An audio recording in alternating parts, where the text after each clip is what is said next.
Hello, everyone. This is criminal profiler Pat Brown, and today I'm bringing you the first part of my 10-part series on Cleopatra, based on my book, The Murder of Cleopatra, and I will be reading a little from that today. And if you wonder why I have dollar bills sticking out of my book, it's because I could never find real bookmarks. Anyway, what I'm going to be talking about, and you're probably wondering, why am I dressed like this? Isn't it fun? Usually I just get to wear boring stuff. This is really nice to be able to wear, but I'm wearing this for a reason, not just so I can dress up. What I want to talk about is there's the new Netflix series that has just come out, and do I like it? Wow. Oh my gosh. One of the worst things I've ever seen. Absolutely. And it's getting just trashed by everyone, especially the Egyptians, who are like, we're just going to do our own show because we don't like what we see here. And so I'm going to get into all the reasons why this show is really a travesty. I understand some of the heart behind it, but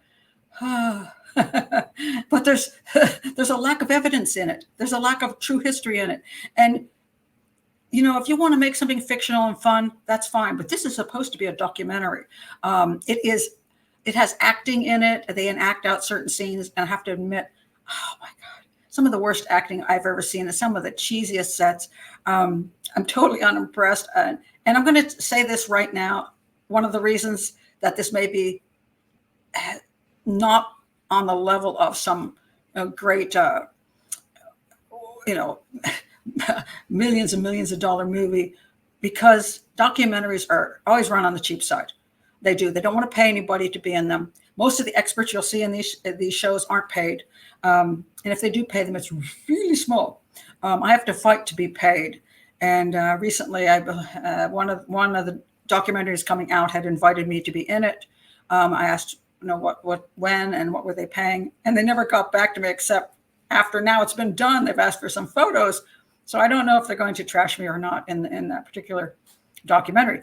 They don't want to pay me anything for my work. So, this is normal. And so sometimes they really, really try to save money. I will say that my documentary with the Discovery Channel in 2004, they did a really amazing job on. I was totally impressed. And so the link is below, go check it out. Okay.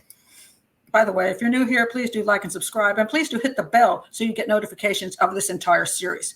What I'm going to do in this series is, I cannot give you all the details in this book. There is a lot of information in this book. And, it's funny because I look back, I'm reading this now and I'm thinking, did I write this? Because it took a lot of work, and I'm kind of lazy these days. And I'm thinking, my God, I don't know how I spent this much time and effort and research to write this. So there's a lot of information here, and I'm not going to include that in this series. What I'm going to do is pick out the most important things and bring them out to you in not such an academic light, but more of a, is this logical? Does this make sense? What the heck is going on here? Because a lot of times when we look at history, and we look at cold cases, for example, and that's what I do. I'm a criminal profiler, so homicide cases. Sometimes there's some real clear things that stand out, and people spend all their time in minutia and miss the very obvious points. So this is what I'm going to do during this show. You want more depth? Please read this. And if you're really interested in the entire history of Cleopatra and you're an academic, please do check out my book. And the link again is below. All right. So we have this documentary, and the opening of the documentary kind of maybe burst out laughing, shall we say. So Jada Pinkett Smith said this: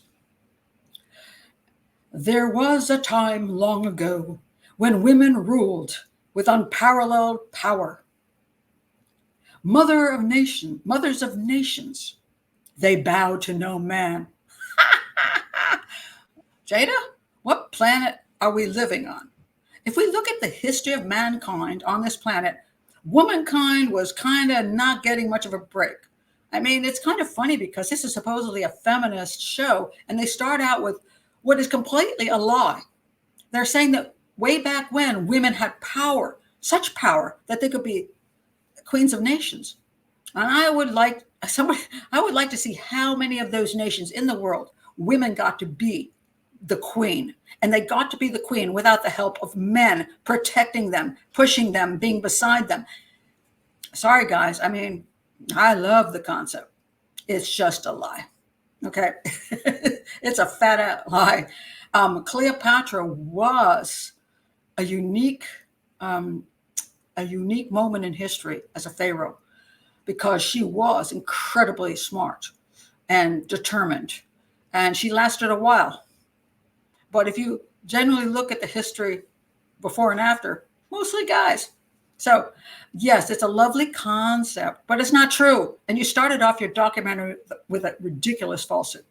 And one of the other things that's problematic in this documentary is so much emotion, tremendous amount of emotion being shown, especially from Cleopatra, which is kind of funny because she's kind of near psychopathic. So, and I will get into her personality and how she did things, but there's so much emotion put in here. So we're supposed to feel for Cleopatra and see her as what's this odd? Because on one hand, we're supposed to see her as a tough woman. And believe me, Elizabeth Taylor portrayed her so much better. She was strong. She was, oh my goodness, she made people bow before her. She didn't. She just, you have to, I don't know if I want to recommend it, but you have to see it to see what I'm talking about. So I'm watching this going, really? She makes a joke here and there, and oh my gosh, she's so strong. Anyway, another thing is said, she left footprints in history that no man could ever erase them. Okay, you know how much if you actually research Cleopatra, there's only 4 people in history who talk about her. One who was there at the time, okay? Only one, that's Strabo. He spends about this much on her. Then you get Cassius Dio, Plutarch, and Suetonius. Suetonius is about this. Cassius Dio is about this. And Plutarch, who makes the most of the ridiculous mythology about her because he's a Dan Brown of his time, wrote about this much. That's it. I'm sorry, she did not get much play, and it's really sad. And there's a lot of evidence, and this is what I present in my book, that all the things she really did that they downplayed or cut out completely. And this show is no different. They repeat the same stupid myths over and over again, and they aren't actually supportive of showing how incredibly intelligent Cleopatra was. So that's what I want to start with. And now I want to talk about the face of Cleopatra. So now we get into the major point of this documentary is that Cleopatra was not white of any sort or even olive-skinned. She was black, at least biracial. Well, she had to be biracial because her dad was white, so she would be biracial. Nothing wrong with the concept of a biracial queen or a black queen, especially on the continent of Africa. In certain places in Africa, I will guarantee you the queens, wherever they were, for whatever time they were there, were probably very dark-skinned. Fabulous. Let's make lots of shows about them. But we're talking about history here, and you can't just make up anything because it suits you. And so this one woman comes on here is an academic. Her last name is Shelley. I'm sorry, I don't have that first name here. I don't care what they tell you in school. Cleopatra was black. Well, if you're going to say that right there, you shouldn't even be on a show that talks about history because you're just ignoring history. All right. So if we're going to have just anybody, well, let's have somebody be Cleopatra. I'm going to suggest my own daughter. This is the second trip I took to Egypt when I was writing my book. My daughter came and joined me for a week, and we did a little bit of extra touristy stuff. And here we are on our camels. And as you can see, she would make a fabulous Cleopatra. Isn't she pretty? Yes, she's biracial too. So, do I have a problem with a biracial queen? No, no, because it could be my own kid. But was Cleopatra biracial? The answer to that is absolutely not. Now, what will be pointed out will be something like this. If you look there on Dendera, which is a temple in Egypt, which I went to, and you can see if you watch the Discovery Channel show, I am actually there, and I'm looking at these reliefs on the walls. This is supposed to be one of the few examples of Cleopatra, and this is her son Caesarion, and she's handing off the kingdom to him, and this is her here. And the claim is that she looks more African than she looks Mediterranean. But this is not Cleopatra. This is Isis. Isis is a goddess. Isis, actually, I think I have something here. Hold on. I bought this in Egypt. It's very heavy. Yes, this is Isis, and this is a baby. So this is a representation of a goddess, not a real person. And the concept is that Cleopatra, when she was traveling, put out who she is so people will respect her. One of the things that was put out is that she's Isis, she's a goddess, so you can't fight a goddess. So this is an artistic representation. This is not anything that shows what she looks like. So the concept that this proves anything is nonsensical. What actual pictures do we have of Cleopatra? All right. We don't have any pictures because they didn't have photos. We have some sculptures. This is one of them. And by the way, because I'm going to address later whether she wore jewelry and all of this, and this is a very basic, bland kind of statue. The Romans and the Greeks did these bland statues sort of just to represent the actual features of the person, not their finery. So this is a representation of Cleopatra. And she does not have, she doesn't look biracial here, doesn't have many Nubian features. She's, as a matter of fact, this is actually a coin that was put out at the time, and she's pretty incredibly not attractive, shall we say. And the reason supposedly that she would put this out is to show that she meant business as opposed to I'm pretty. Of course, when you get to Elizabeth Taylor, she looks a lot better. There are some concepts of how she would have looked. Again, here's a statue. This is Gadot. Do I think she would have made a good Cleopatra? Yes. Perfect. I think actually perfect. I think she'd be a really nice Cleopatra. This is a facial reconstruction. And this is probably closer to what she might have looked like. In other words, not a beauty, not ugly, but not a beauty. But the trick for Cleopatra, as we're going to see as time goes on, is that she has skills. She had skills in how to talk to people, how to negotiate, how to be attractive. And she also knew how to use wigs, makeup, jewelry, and finery to make herself attractive to those she needed to attract, like Caesar and Mark Antony. But she probably did look kind of more like that. Now, some will say, well, we don't believe this stuff. Okay, I'm going to read you from my book because here is where I can explain to you why she's not biracial. Not that I don't mind if she is. It'll be grand. It's just not true. And it's very important because, in a sense, the real Cleopatra, who was not biracial, was what we've seen in history over and over again, that people of color in that region really weren't in power. They got screwed. So why don't we talk about that? But anyway, here we go. This is from my chapter 5, Making of a Queen, the Macedonian lineage. Let me quickly address the parentage of Cleopatra VII and put an end to the theory that has been handed down or bandied about in the recent decades that Cleopatra was not a full Macedonian Greek, but a half Greek and half Nubian Egyptian, that she was not the daughter of her father and his wife, who, by the way, is her father married his sister. So we're talking about two Greeks right there. So in other words, he was cheating on his wife, which I'm not surprised. He could have been messing around with a concubine, a slave, a servant, whatever. Sure, He's a guy. But this claim is that she was not the child of her father and her official mother, but of her father and a black handmaiden whose company he enjoyed on some randy Alexandrian evening.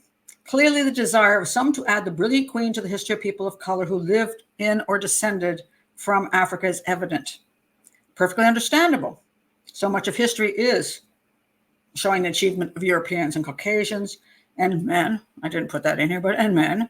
But, so this is cool if you have a woman and a woman of color. I get it. I get it. Okay. However, this is not the way it works. All right.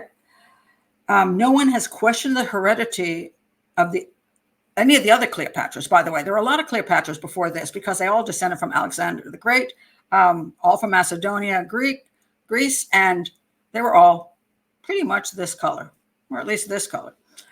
And there's a reason for this. And I'm going to get into that. All right.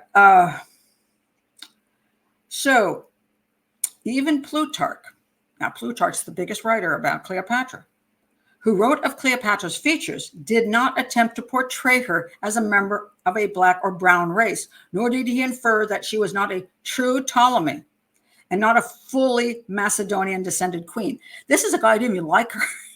Plutarch trashes her all over the place. He is trying to appeal to Rome, and he's saying, look at this vamp, this woman who messed up your country. If she were not white or white enough, he would have said something. He would have, but he didn't.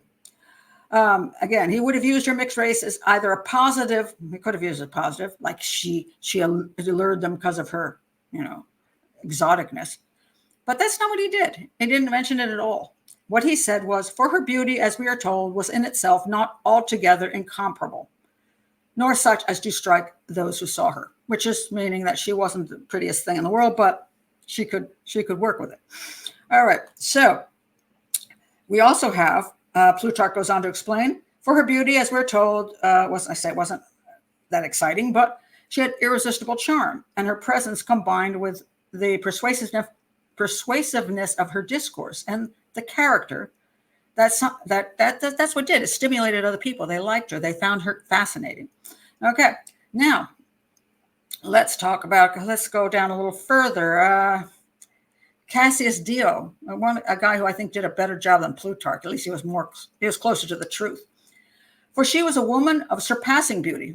He liked her. And at that time, she was in the prime of her youth. And that is important because when someone is like in their early 20s, they put some makeup on, they can look pretty good. I've learned that from being, when I've worked on television, I've been in the green room and somebody comes in and they're going to be on the television show with me. And I'm looking at them going, whoa, that's not an attractive girl. But by the time they're finished with makeup and hair, she looks darn good. And if she's young, she doesn't have sagging skin. She doesn't have wrinkles. She at least is fresh looking. And you put makeup on that and you can get away with a lot. Anyway, and she had a lot of access to beautiful gowns, jewels, all this makeup, hair, wigs, everything. She was a wealthy, wealthy woman. All right. Now, I want to point this out. Octavian, who is the guy that takes her down, okay? Octavian is the one that gets her killed, or I believe killed her. That's why my book is called The Murder of Cleopatra. Octavian, who becomes the emperor forever and ever, and causes her death, and he wants to make her look bad, especially to the Roman people while she was still alive. He definitely wanted to make her look bad, but he never said she was biracial. She never said she had dark skin. Now, I find that interesting because of all the people, when he wants to trash her, all he had to say was to the Romans, I don't know who Caesar's running around with. I don't know who Mark Antony's running around with. She's this, dark-skinned woman. She's some African woman. She's not a Ptolemy. He could have trashed her into the ground. Never did it. He trashed other things about her, but never her skin color. And in the old days of Rome, I'm going to say they would have said something. Now, another thing they would have said is this. Okay. Cleopatra had six, I think was it, altogether, I think there were six of them, her brothers and sisters. Now, if Daddy had been out consorting with an Egyptian woman of darker skin, of those children who are all very pale, there's just one dark-skinned girl.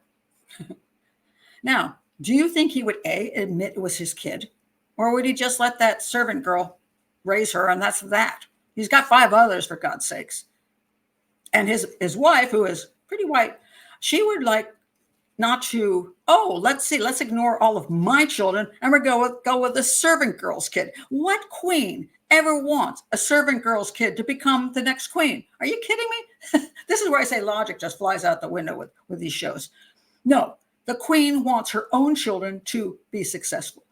And so the chances of her being dark-skinned and rising to the part of queen when there's 5 others you can choose from, garbage. No, she just wouldn't have even existed. She would have just been shoved aside. She wouldn't have been around. That is just simply not true. Now, something else I'd like to point out. Let me find it. Maybe it's on my second dollar. Here we go. There we go. All right. I wanted to read this to you because people don't understand about the location she's living in. And she's living in Alexandria. And who is in Alexandria? Okay. She comes from a line of Ptolemies. They're all pretty white people. And it's not so much the color of the skin that is the issue, but that they are descended from what is considered upper class lineage. And they've taken over Egypt as the rulers of Egypt, and they want to keep those positions. So this is what Plutarch says. All the other Ptolemies spoke Greek. And then here comes Cleopatra. She's living in the very culturally cosmopolitan Mediterranean capital of Alexandria. Now, what they'd have you believe is that Alexandria is full of dark-skinned people who somehow have great power. Nonsense. This was a trading area. The people that lived there were Greek and Jewish, and the people in power were the same. They weren't. The commoners were servants. The commoners were slaves, because yes, there were slaves. And I always get a laugh out of some of this, the handmaiden stuff with Cleopatra, as if these handmaidens are equal to her in the show. Oh, let me show you a picture. It just makes me laugh.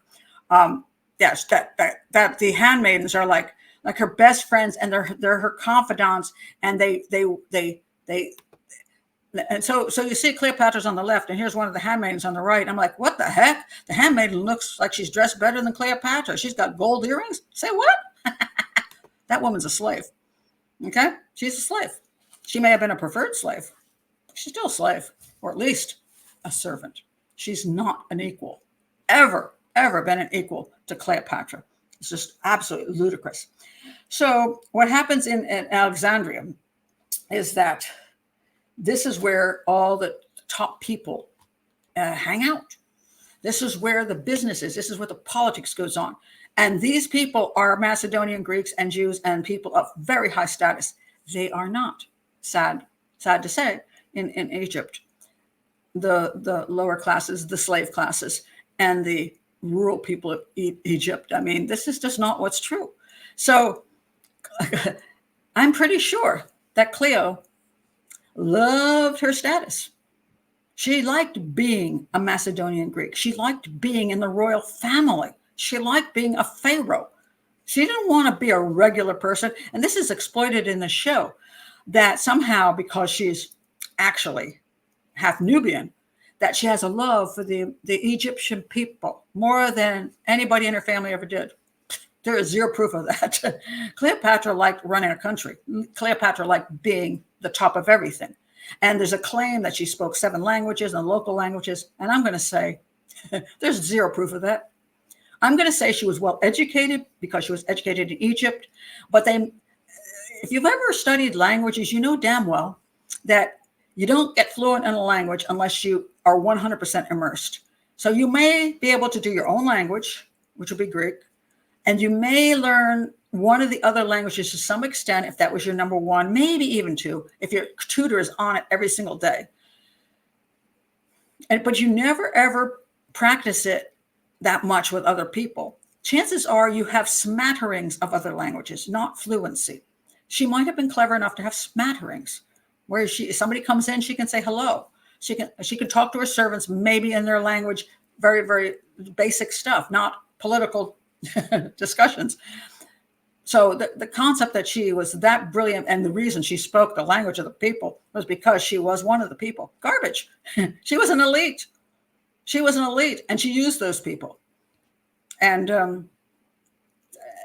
they were her subjects, for gosh sake. They were her subjects. She wasn't suddenly broke away from the Ptolemy line and decided she was the people's person. Garbage. It's just nonsense. And there's nothing in the history that says that. Just the movies, the movies go there, and it's quite nonsensical. Now, the one other thing I want to talk about, the way she looks, and that's why I dressed up like this today. All right, anybody who looks at me is actually going to say, if anybody knows what I'm wearing, this is not Egyptian. It's Indian. I don't have Egyptian clothes hanging around the house. But I just wanted to show you finery. This actually is a very beautiful sari. Okay, so as fine as I get in my house. It's a beautiful sari. I love saris. All the jewelry I'm wearing is from Indian culture. That would include the bangles and the rings, the earrings. The earrings actually are kind of like a unique style. And this is, by the way, this is my fake crown here. This is garbage. This is a piece of junk jewelry. I just want to let you know. The rest of it is gold. Okay, I'm going to get to the reason I'm saying this. So we have these. We have Cleopatra represented in this Netflix as being, I guess, again, the part of the people. She's part of the people. All right. So when Elizabeth Taylor did the show, look what she's wearing. Oh my God, she's got massive gold on her head and on her neck, and she's wearing the jewelry. Over here, poor Cleopatra's now in Rome. She's hanging out with Caesar. She's trying to impress all the Romans. And I'm like, did she get her jewelry and her clothes and her makeup from dollar store? I mean, seriously, what the heck? You're the queen of Egypt. And there's a lot made of how she presented herself as a beauty, as wealthy, because she needed the Romans to think they needed her. That she had this Alexandria, this gorgeous city with the library, well, until it burnt down, but a place of education, culture, and wealth. She's not going to be wandering around. Oh my God, seriously? I'm like, what the heck is she wearing? What is the makeup here? Why is her hair not done? Oh, I suppose it's supposed to be Afrocentric or something, but that's not how she would have her hair done. And she's got no jewelry on to speak of. I don't even know what this is she's wearing. Not particularly attractive. Now, again, I bring this up because here is one of the pieces of jewelry back in the day. This is a necklace, which is made of gold. And you will notice how bright the gold is. This is called yellow gold. And Egypt had a ton of it. Egypt was a wealthy country for gold. They didn't have much silver, so they kind of wanted the silver. And they were like, "Ooh, if I can get silver, it's cool." But they had a tremendous amount of gold. And anybody who likes gold at all knows they like it because it's shiny and glittery and really, really pretty. And around the world, even back in the day, gold was considered part of wealth. And in Cleopatra's in her the treasury of Egypt was full of jewels and full of gold. Here's a couple examples, some more examples. Here is from a wall. It shows them making gold jewelry. They did this stuff. They made gold jewelry there. So why the heck is this woman not decked out? Not when she's in her own room, but when she's meeting people, when she's in Rome, she would be decked out because gold is That's what's really important. And I want to point out yellow gold, because not Americans don't understand this. This is yellow gold. This is from India. It's 22 karat. Americans have 14 karat, which is kind of coppery looking, and it's popular in the U.S., but it's not popular in India. And a lot of people in America think this is fake because they don't understand the brightness, the yellowness of gold, which is popular in other parts of the world. And it costs a lot of money. And if you're wondering why I'm wearing it, why I actually own it, it's because I don't have any stocks and bonds and I have no real estate. So I did the Indian thing, which is buy some gold that I can keep as my savings. And I get to enjoy it instead of just having it sit in a bank. I get to actually enjoy it, and it doesn't lose its money. Here we have, this is a gold necklace with pearls. The reason I wore this is because she loved pearls. Where the heck are all her pearls? Where are they? Where are the pretty pearls? Where's the dangly, shiny stuff? Where's all her rings, the pearl rings and all the other things? Where are they in this movie? Because she was a queen, okay? She presented herself as a queen, as this here, not this here. This is a queen. This is, I don't know, kind of, again, dollar store. And I suppose because I didn't have any money to do this show, but it bugs me because, yes, she had it right. If she's going to entertain people in Alexandria, or if she's going to go to Rome, she wants to be spectacular. And when she met Anthony later on, when she came on her barge to meet Anthony, she was so decked out. She was supposedly looking like Venus. Well, Venus did not look like this over here. I can guarantee you that. That is not a Venus-looking person. Now, she could have been made up to be beautiful, but I just don't know what they did in this show. I'm like, this is what she would have looked like. Okay? At least something close to this, something spectacular. I'm astounded at how they changed this so much from history. So it takes away from who Cleopatra was. Cleopatra, her lineage was Macedonian Greek. She was a Ptolemy. Through and through, generations and generations of Ptolemies who ruled parts of the world, ruled Egypt, were ruthless and rich. And she eventually got to the point where she took over as Pharaoh. Okay? And it wasn't because the people of Egypt wanted her. It's because she was ruthless and vicious and killed a lot of people around her off. She gotten good with the Romans, Caesar at that time, and she managed to survive. Now it's much more complicated in all of that, because there were times she had to flee Egypt at one point, and her brother was in control, and then she came back and attacked him. So there's a lot of stuff going on. I'm going to talk next time about what kind of person Cleopatra was. And I will take you from just her basic background and the way she would think, because if you look at the background of the Ptolemies, woo, it's a family you don't want to be a part of, because chances are you're not going to live long. And I'm going to talk about why she chose to hook up with Caesar, how she hooked up with Caesar, and how she played Caesar. And that is something that's left out of history as well, in my opinion. So next time, Cleopatra and Caesar, and exactly who was Cleopatra. She was not a beauty, but she knew how to make herself beautiful. She knew how to make herself attractive. And she certainly used everything she had to do it. And she didn't look like that. I'll catch you next time. Bye.